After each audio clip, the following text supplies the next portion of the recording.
I'll concede the point on Dia de las Politicas Molly Barbara Ann Lady Bird Sugar Skull Shirt, the lame duck period. But you point to the crux of the matter. Not only is Trump a person who acts outside the norms, but the entire Republican Party has chosen to follow in the same vein.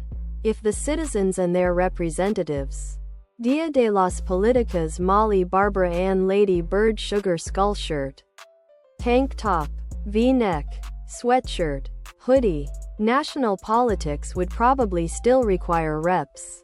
But local politics could benefit from using online and having a lot more engagement and transparency because of it.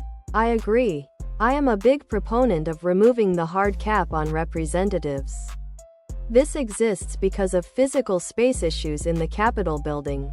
And Dia de las Politicas Molly Barbara Ann Lady Bird Sugar Skull Shirt returning to a system that is based on the census, with each representative actually representing some predetermined number.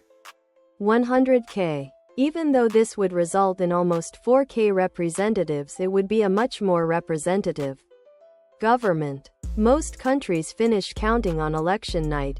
Other products.